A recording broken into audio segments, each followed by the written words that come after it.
Particularly, we view the Christian life as a race. And if we'll think about it in those terms, and maybe for those of us who have been athletes or are athletes, it's a little bit easier for us. But if we'll think about it as a race, we'll recognize the value of endurance. It produces such marvelous fruit, and it causes us to stand firm when the storms of life come, and they will come. So let's listen now as Derek Prince teaches us about endurance. In my introductory talk yesterday, I pointed out that there are some people who sincerely want to be strong, successful Christians, and yet they never really make it. The reason is not that God has failed to make the necessary provision for them to succeed.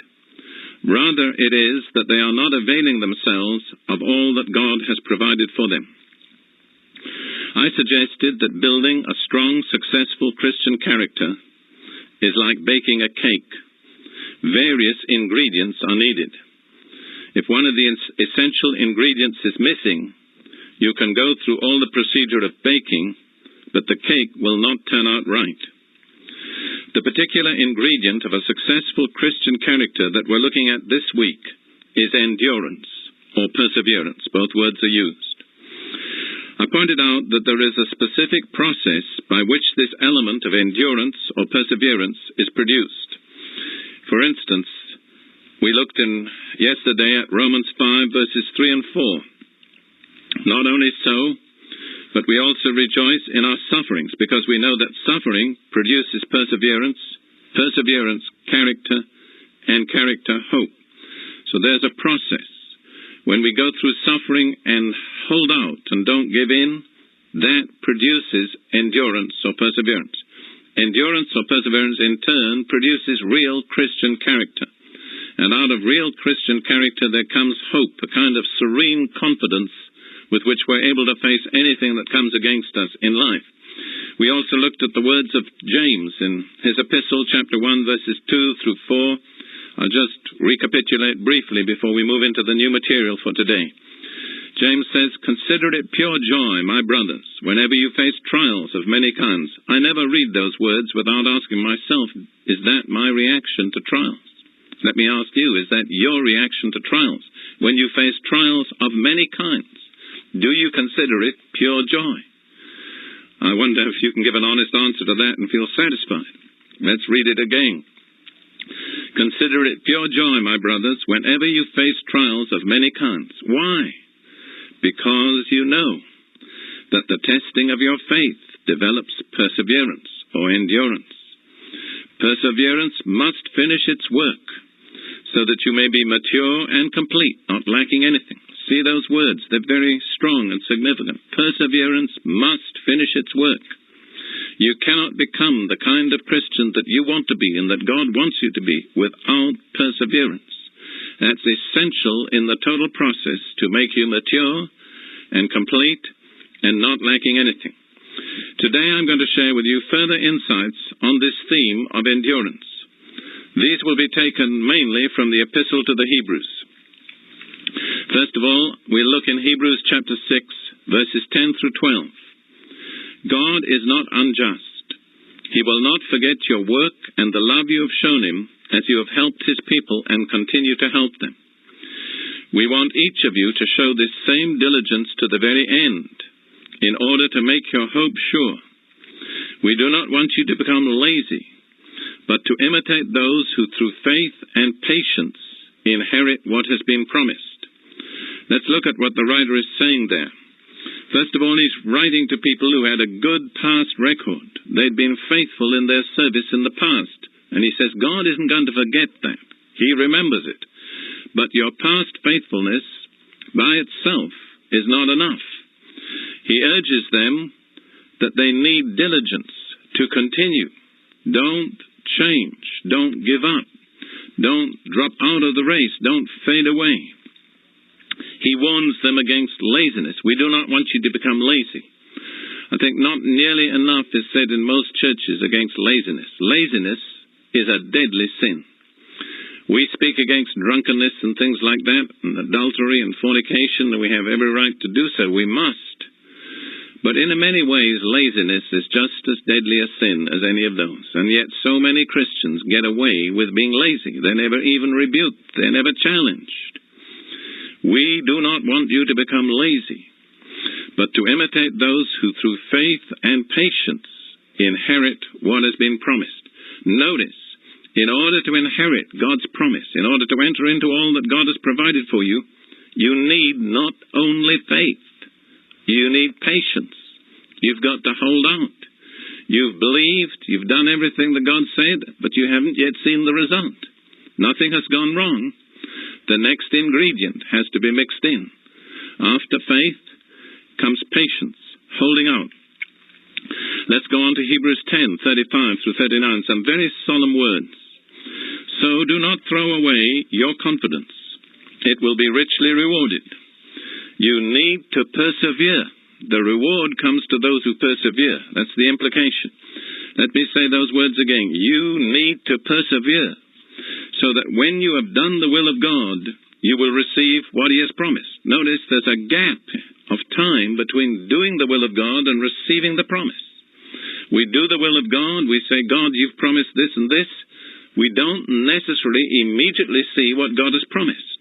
Between doing the will of God and receiving the promise comes perseverance. If we don't persevere, we can forfeit the promise that we've been claiming.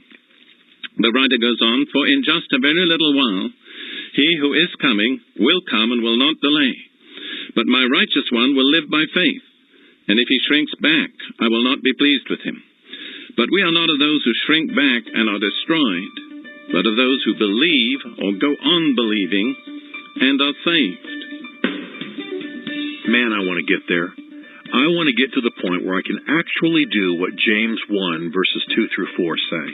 I want to be able to consider it pure joy when I face trials. And the only way that could possibly happen is if I begin to believe that those trials will produce something magnificent in my life. Well, that's exactly what James is telling us. That's what I want to learn to do, and I'm sure you do as well. More to come as Derek Prince Legacy Radio continues. Back to Derek Prince Legacy Radio. I'm Stephen Mansfield. Great to have you here today. We're listening to Derek Prince talk to us about endurance, and he is giving us some marvelous, beefy truths that we need to know. You know, a lot of our Christian preaching sort of presents Christianity as a soft and cushy thing where God provides for us, and we just sort of sit on couches and wait for the second coming. But Derek's saying it's a race, it's a battle, and we need to endure. Let's listen. Hebrews 10:35 through 39, some very solemn words. So do not throw away your confidence. It will be richly rewarded. You need to persevere. The reward comes to those who persevere. That's the implication. Let me say those words again. You need to persevere, so that when you have done the will of God, you will receive what He has promised. Notice there's a gap of time between doing the will of God and receiving the promise. We do the will of God, we say, God, you've promised this and this. We don't necessarily immediately see what God has promised. Between doing the will of God and receiving the promise comes perseverance. If we don't persevere, we can forfeit the promise that we've been claiming. The writer goes on, for in just a very little while, he who is coming will come and will not delay. But my righteous one will live by faith, and if he shrinks back, I will not be pleased with him. But we are not of those who shrink back and are destroyed, but of those who believe or go on believing and are saved. I see four main warnings or lessons in that passage. First, do not throw away your confidence. You've had a strong faith. You've been a strong, committed believer. Be careful that you don't give up the good thing that you have. Then, as I've pointed out, but let me say it again, perseverance is needed to obtain the promises of God. It's one thing to fulfill the conditions. It's another thing to receive the promise. Almost all of us know from experience there's often a considerable interval of time between our doing the thing that entitles us to the promise and our receiving the fulfillment of the promise. In that interval, we have to practice perseverance. Then, thirdly, remember the reward is ahead. The final reward is not right now. It is when He who is coming will come. That's when the final reward comes. We have to have perseverance until that. And then, and this is very solemn, this passage that I read there in Hebrews chapter 10 really leaves us only two alternatives. We either persevere or we shrink back. If we persevere, we'll inherit the promise. But if we shrink back, we'll be destroyed. That's strong language. But I'm grateful to the honesty of the Word of God that confronts us so frankly with our alternatives. Let me ask you, as you listen, which are you going to do? Are you going to persevere, or are you going to shrink back?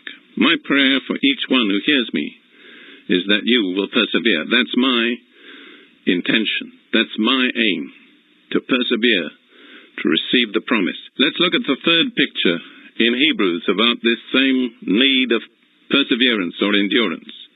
Hebrews chapter 12, verses 1 and 2.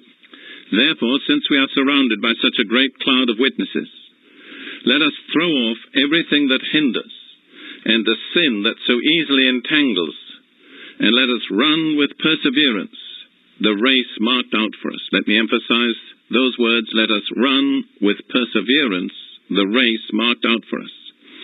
Let us fix our eyes on Jesus, the author and perfecter or finisher of our faith, who for the joy set before him endured the cross, scorning its shame, and sat down at the right hand of the throne of God. That's a very vivid passage. It compares the Christian life to a race that's run with a great many spectators. There's a grandstand that watches us as we're running the race, and the grandstand is filled with all the saints that have gone before, who finished their race, who kept the faith. And they're there in the invisible world watching us and almost cheering us on and doing everything they can to encourage us so that we will not give up, that we'll persevere, that we'll finish the course. Think of those witnesses in the grandstand. Maybe there are those in your family or your immediate circle of friends who've passed on, who finished their course, who kept the faith. Think of them there in the grandstand, just waiting to see you do the same. And then it says we've got to throw off everything that hinders and the sin that so easily entangles us. Some things are not sin, but they hinder.